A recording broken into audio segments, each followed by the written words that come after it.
Alhamdulillah, salatu wassalamu ala Rasulillah wa ala alihi wa sahbihi wa man wala wa man ittaba'ahu bi ihsanin ila yaumil qiyamah. Asyhadu an la ilaha illallah wahdah la syarika lahu wa asyhadu anna Muhammadan abduhu wa rasuluh. Allahumma inna nas'aluka ilman nafi'ah wa na'udzubika min ilmin la yanfa'. Baik, kita lanjut di Al-Balaghah Al-Muyassarah. Kita di bab al-isti'arah. Isti'arah. Apa isti'arah? Isti'arah adalah majaz yang alaqahnya tasbih. Kemarin kita sudah jelaskan majaz mursal.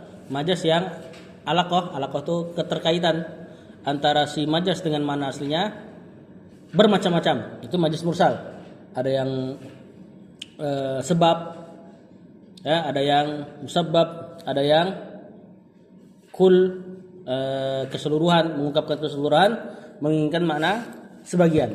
Ada yang sebagian mengungkapkan sebagian, menginginkan makna keseluruhan.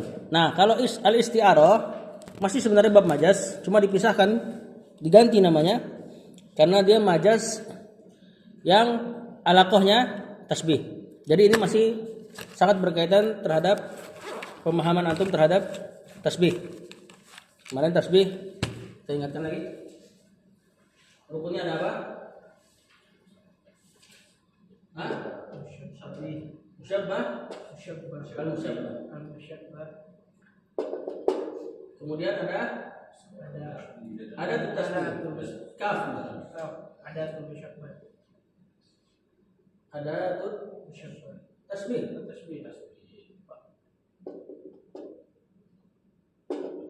Kemudian ada musyabbah. Al-Badri ini disebut al-musyabbah. Kemudian wajh tasbih. Ini alasan kenapa di tasbih. Misalnya ucapan fi husni. Ini wajhu asy-syabah. Ya, Zaidun kal badri fi husnihi. Zaid seperti purnama pada keindahannya. Ini rukun yang ada pada tasbih secara lengkap. Semakin lengkap makin maknanya kurang. Kalau dihapus maka maknanya lebih luas. Zaidun kal badri. Zaid seperti purnama. Enggak dijelaskan kenapanya. Berarti kan umum. Bahasa Arab makin ringkas makin umum. Atau kalau dihapus kafnya maka lebih lagi, lebih mantap lagi. Zaidun huwal badr. Zaid dialah purnama. Atau kita pakai ulangan Zaidun badrun. Zaid adalah purnama. Enggak pakai kata seperti lagi. Berarti ini makin mantap tasbihnya. Atau enggak katakan Zaid seperti purnama, tapi itu katakan Zaid purnama. Lebih mantap tasbihnya. Nah, isti'arah adalah musyabbah bi, ya, yang musyabbahnya dihapus dan ini diperkirakan sama pendengarnya, nggak si pengucap nggak jelasin apa-apa. Kemudian dipakai ke kalimat lain. Nah, inilah musyabbah atau isti'arah, majaz isti'arah. Majaz yang alaqahnya adalah tasbih tadi. Cuman dibuang musyabbah, ada tuh tasbih sama wajh syabah. Yang disisakan cuma musyabbah. Tentu kalau musyabbah sendiri kayak begini ya nggak ada maknanya. Maksudnya kataan badrun kan nggak kasih makna apa-apa sampai dia digunakan pada kalimat lain. Misalnya ra'aitu badran, saya melihat purnama. Purnama yang dimaksud adalah Zaid. Saya melihat purnama. Atau boleh juga ja'a badrun, datang sang purnama. Yang dimaksud adalah Zaid. Kalau pada contoh ini, ya, nah ini isti'arah majaz yang alaqahnya tasbih. Nah, kita bahas tentang dia. Kata penulis, tanqasimul isti'arah. Isti'arah kalau mau ditekstualkan, isti'arah maknanya minjem. Ya, antum minjem makna majaznya untuk dipakai ke tasbihnya. Dipakai ke kalimat lain. Tanqasimul isti'arah itu isti'arah terbagi ila kepada yang pertama musarrahah. atau tasrihiyah nama lainnya. Ini kalau mau diterjemahkan belak-belakan lah. Dia majas isti'arohnya benar-benar belak-belakan, udah diucapkan begitu aja. Nah, nanti lawannya yang bawah makniyah. Makniyah itu terselubung. Nah, ini majasnya terselubung. Nah, ini yang susah nih. Ana sengaja bahas isti'aroh yang biasa dulu, makniyahnya ntar pekan depan. Wahia, dan dia adalah allati surriha, yang di tasrih, yang diterangkan secara belak-belakan, fiha, pada majasnya, pada isti'arohnya, bilafzil musyabbahi bihi faqat, dengan lafaz musyabbah bihi faqat. Pokoknya yang di papan tulis tadi. Musyabbah bihinya diambil, kemudian digunakan kalimat lain. Kama fil misalis sabiq, sebagaimana pada contoh yang lalu. Contoh yang lalu itu laqitu badron. Laqitu bahron. Saya bertemu dengan lautan. Lautan di situ tadi adalah ungkapan untuk orang yang berilmu. Tasbih awalnya al-alimu kabahrin fi sa'atil ilmi, misalnya. Seorang yang berilmu itu seperti laut pada keluasan ilmunya. Kemudian sa'atil ilminya dibuang, al-alimnya dibuang, kafnya dibuang, sisain bahrunnya. Dipakai ke kalimat lain, laqitu bahron. Saya menemui seorang lautan. Yakni saya menemui rajulan kal bahri fi sa'atil ilmi. Saya menemui seorang laki-laki yang seperti lautan ilmunya. Nah, matannya kita nggak baca dulu. Langsung kita lihat syarahnya dulu. Makniyahnya biar kita tunda aja. Kata penulis al-idah, penjelasan. Al-isti'aratu at-tasrihiyatu. Ini yang disebut musarrahah tadi. Nama lainnya tasrihiyah. Isti'arah tasrihiyah au al-musarrahah atau musarrahah, yang dijelaskan terang-terangan belak-belakan, sumyat bidzalika. Ini isti'arah ini dinamakan dengan hal tersebut li'annahu, karena dia surriha fiha birruknil azhari, karena dia di blak-blakin pada isti'arah tersebut birruknil azhari, dengan rukun yang paling tampak pada tasbih. Tadi tasbih itu inti paling besar pada tasbih musyabbah bihi. Ini inti paling besarnya nih. Ya. Fit tasbih, dalam pembahasan tasbih. Jadi dia diblak-blakin dengan rukun yang paling tampak fit tasbih pada bab tasbih, wa huwal musyabbahu bihi, yaitu musyabbah bihi. Nanti isti'arah makniyah yang bawahnya tuh malah musyabbahnya yang dipakai. Tasbihnya enggak disebutin, tapi dipahamin bahwasanya ada mana tasbih di situ. Nah, ini lebih repot nih. Ayatnya pekan depan aja. Biar antum penasaran. Faida qulta, jika engkau mengatakan laqitu bahron, saya menemui lautan. Al-musyabbabi bahron. Musyabbabihnya bahron. Ai kal bahri fi sa'atil ilmi, atau boleh kita tambahin ar-rajulu kal bahri fi sa'atil ilmi. Nah, kal bahri ini ada tu tasbih sama musyabbah bi. Fi sa'atil ilmi wajhu syabah. Cuman kan dihapus semuanya. Bahkan al-musyabbabinya di sini musyabbahnya enggak disebut di sini. Misalnya tadi rajulun. Maksudnya adalah ketika antum katakan saya menemui lautan, maknanya adalah saya menemui orang yang seperti lautan dalam keluasan ilmu, dalam keilmuannya.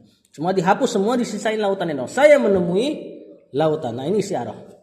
Ya, antara bahar dengan alim mana aslinya? Antara bahar lautan, mana aslinya kan lautan. Antum inginkan maknanya ke alimun, orang yang berilmu. Maka di sini ada alaqah tasbih antara alim dengan bahar.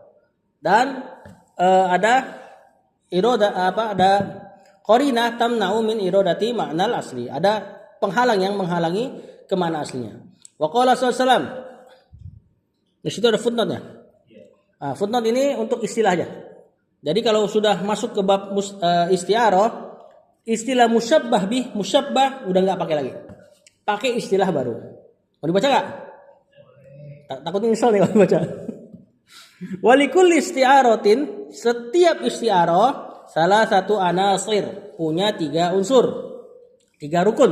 Sama kayak tadi tasbih, ada musyabbah, ada tu tasbih, musyabbah bihi, wajh syabah. Isti'arah cuma 3, kurang 1. Ya. Kata penulis musta'arun minhu, yang pertama musta'ar minhu. Kemudian musta'arun lahu, ini musta'ar lahu. Ini nggak bisa diterjemahkan ya. Nanti contoh lebih jelas. Wa musta'ar dan musta'ar. Wal musyabbah bi huwa al musta'aru minhu. Jadi si musyabbah bi yang dipakai dalam majaz itu diganti nama jadi al musta'aru minhu. Ya, kalau antum nggak paham ini nggak apa-apa insyaallah. Yang penting paham, yang penting paham maknanya, bukan paham istilahnya. Kalau istilah mungkin masih dikit nggak apa-apa. Yang penting antum tahu ketika diucapkan ra'aitu atau laqitu bahron, itu bahar dari tasbihnya alim. Wal musyabbah, si musyabbah kalau dicontoh alim, orang yang berilmu itu musta'arun lah, al musta'aru lahu.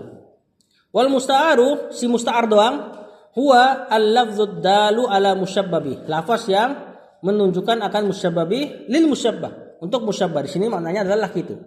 Fa fi laqitu bahron. Nah, contoh pada kata laqitu bahron, saya menemui lautan. yakni lautan ilmu. Al musta'aru minhu wal bahr. Si bahr ini yang dipakai, si musyabbabi ganti nama jadi musta'ar minhu.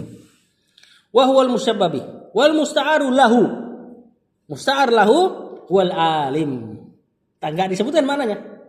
Ya, tapi kan dipahami maknanya bahwasanya bahr di situ alim. Nah, ini disebut musta'ar lahu. Siapa dia dalam bab tasbih? Musyabbah.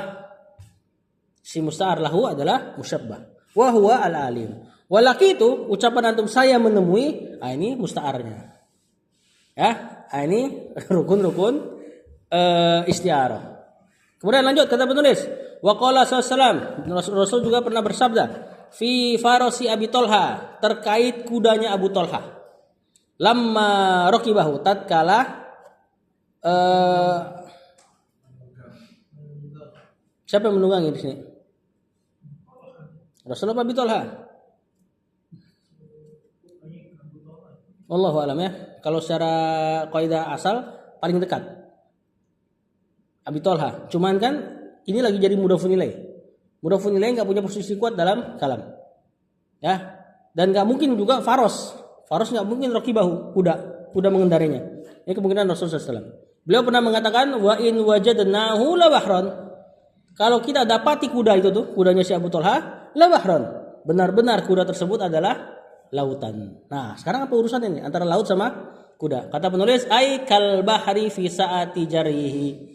Yang seperti lautan dalam keluasan langkahnya. Maksudnya ini kuda cepat. Yang pertama. Yang kedua, au li anna jaryahu la yanfad. Atau langkahnya itu tidak berhenti. Maksudnya kudanya staminanya bagus, enggak capek-capek. Langkahnya enggak berhenti, kama la yanfadul bahru, sebagaimana lautan tidak berhenti. Nah, di sini bahar di sini isti'arah dari kuda. Farosnya Abi Tolha. Ini kalau diistilahkan pakai rukunnya berarti bahron di sini musta'ar minhu. Farosnya tadi musta'ar lahu. Yang bahron di sini kalau dalam bab tasbih musyabbah bihi. Farosnya musyabbah. Nah, apa? Terus dulu, mudah-mudahan hafal sendiri. Kalau di syair, contoh yang pakai syair. Nah, ini lebih mantap lagi contohnya nih. Perhatikan ya. Wa amtarat lu'lu'a. Dia, ini perempuan nih, menghujani, menurunkan lu'lu'a, permata. Min narjisin, dari bunga narjis. Ini salah satu nama bunga. Wallahu alam kayak gimana untuknya. Wasaqat wardan, dan dia menjatuhi mawar. Wa addot alal unnabi, dan dia menggigit unnab. Unnab nama bunga lagi. Bil barodi, dengan embun. Terjemahan bebasnya, dia menjatuhkan permata dari bunga narjis, yang permata tersebut menjatuhi mawar, dan dia sambil menggigit bunga unnab dengan embun-embunnya. Apa ini tasbihnya? Kita lihat. Fahada, maka pada syair ini fihi khamsatu tasbihat, ada 5 tasbih. Berarti ada musyabbabi, ada musyabbahnya. Yang ganti nama jadi musta'ar lahu sama musta'ar minhu. Nah, ulang terus nih. Insyaallah terhafal nih bentar. Yang pertama tasbihu dam'iha bil lu'lu'. Ini penyair lagi mentasbih air mata tuh cewek dengan permata. Ya, air mata kan bening kan? Nah, seperti permata. Fis sofa pada kemurniannya. Wa uyuniha bin narjis. Dia mentasbih matanya nih cewek seperti bunga narjis. Wallahu alam. Fil jamal pada keindahannya di sini. Kita nggak tahu untuk bunganya. Nah, jadi lu'lu' permata dengan air mata, matanya nih cewek dengan bunga narjis. Wa khaddiha bil wardi fil humrati, dan dia lagi mentasbih pipi ini cewek dengan mawar. Tadi itu air atau permata jatuh di mawar, maksudnya pipi. Wa fil humrati pada merahnya, berarti ini cewek dipuji karena pipinya merah. Wa syafatiha bil unnabi, dan ini penyair lagi mentasbih bibirnya ini cewek dengan bunga unnab. Sini ada footnote, yahtamilu annahu arada asabiyahu. Bisa juga tasbihnya bukan bibir tapi gigi. Jari. Jadi dia menggigit bibir atau menggigit jari. Kalau menggigit bibir maklum lah, ya, sambil nangis, atau menggigit jari sambil nangis. Bil barodi dengan embun. Di sini kata penulis wa asnaniha, gigi-giginya bil barodi seperti embun fis sofa dalam kemurniannya. Maksudnya giginya putih bersih. Jadi tasbihnya gini. Kata penulis ini perempuan menurunkan atau menjatuhkan air mata yang seperti permata, ya, dari mata yang seperti bunga narjis. Wasakot, dan air mata yang seperti permata tersebut jatuh kepada pipi yang seperti mawar. Paham? Dan dia menggigit tangan atau menggigit bibir yang seperti unnab. Bil barodi, dia menggigit dengan gigi yang seperti embun. Emang orang Arab luar biasa kalau merayu perempuan ya. Makanya sampai 4 ya. Ya, jadi anak ulang ya. Dia menjatuhkan permata dari bunga narjis dan mengalir ke mawar sambil menggigit di atas bunga unnab dengan embunnya. Maksudnya tadi dia menjatuhkan air mata dari matanya mengalir ke pipi sambil menggigit bibir atau jari dengan giginya. Nah, ini tasbihnya, isti'arahnya. Nah, pada kalimat ini lu'lu' itu musyabbah bih dari musyabbah yang awal dama, air mata. Dan damanya enggak disebut. Narjis musyabbah bih dari uyun, matanya enggak disebut. Kalau mau kita bikin jadi bab tasbih, berarti kalau lu'lu' berarti dam'uha kalu'lu'in fi sorfa. Fi sofa afwan. Matanya seperti permata dalam keindahan. Narjis berarti kalau kita bikin jadi bab tasbih, ainuha kanarjisin fil jamal. Matanya seperti bunga narjis dalam keindahan. Mawar kalau kita bikin jadi bab tasbih, khadduha kawardin fil humrah. Pipinya seperti mawar dalam kemerahan. Kemudian unnab berarti syafatuha kal unnabi. Di situ enggak dijelaskan. Fil launi pada warnanya. Bibirnya seperti bunga unnab pada warnanya. Terakhir yang barod gigi embun berarti asnanuha kal barodi fis sofa. Giginya seperti embun dalam kemurnian. Itu kalau dalam tasbih. Kemudian dibuang semua tuh, musyabbahnya dibuang, ka-nya dibuang, wajh syabahnya dibuang, tinggal musyabbah binya doang. Terus disusun satu-satu ke kalimat ini. Paham enggak? Paham enggak? Hah? Iya. Ini mau kita terus papan tulis nih? Terus papan tulis aja ya. Apa tadi? Damwa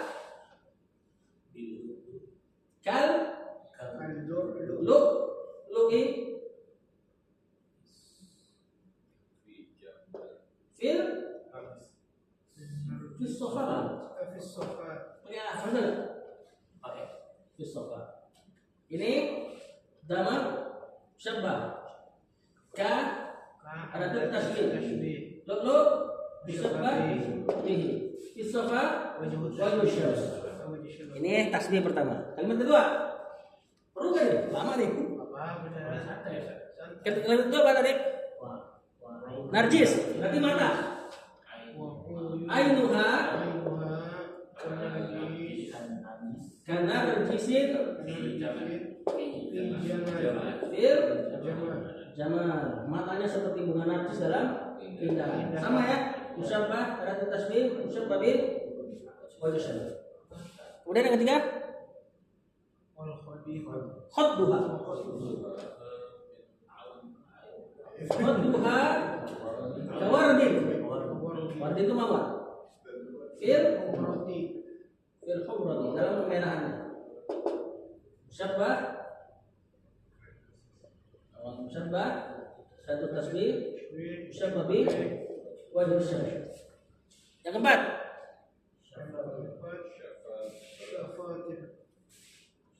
syafatuha. Hah? Ya, ini kan lagi jadi bab tasbih. Berarti ya mubtada khabar.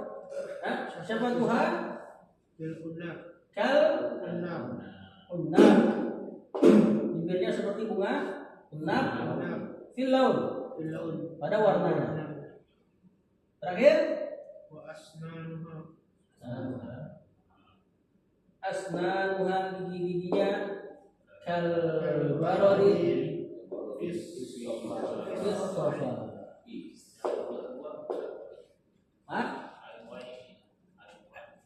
uyun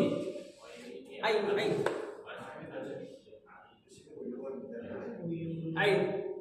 Jadi ain. Nah, ini kalimat tasbih, ya kan? Kemudian dihapus wajh syabah, dihapus tanda tasbih. Tadi kan terus nih. Dihapus wajh syabah, dihapus tanda tasbih, dihapus musyabbah bi. Tapi tetap diinginkan ya, musyabbah bi-nya diinginkan dalam mana? Dipakai ke kalimat pertama. Ini juga sama, fil jamal dihapus, ada tasbih wajh syabah, ada tasbih dihapus, ainuha dihapus juga, tapi diinginkan dalam makna. Ini diinginkan dalam makna cuma dan diungkapkan saja dalam syair, dipakai ke kalimat selanjutnya. Sampai habis sudah.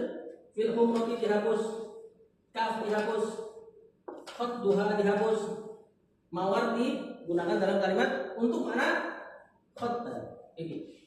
Begitu ini.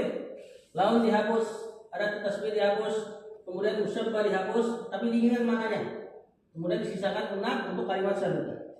Fis safa wajh syabah dihapus, albar disisakan, kaf dihapus, asnanuha giginya yang diinginkan maknanya ya dihapus juga, disisakan berarti 5 kalimat ini dimasukin satu-satu ke dalam 2 bait syairnya. Jadilah isti'arah. Tentunya ganti nama semua tadi. Ini kan tadi musyabbah bih tadi nih. Musyabbah bih, musyabbah dihapus, ada tasbih dihapus, wajh syabah dihapus. Kemudian ganti nama jadi musta'ar minhu. Makna yang diinginkan siapa? Mana yang diinginkan? Musta'ar lahu, tapi tidak disebutkan. Tapi diinginkan maknanya. Nah, inilah bab isti'arah. Ini yang paling normal dari isti'arah. Berarti setelahnya abnormal ya. Yang setelahnya buat pekan depan.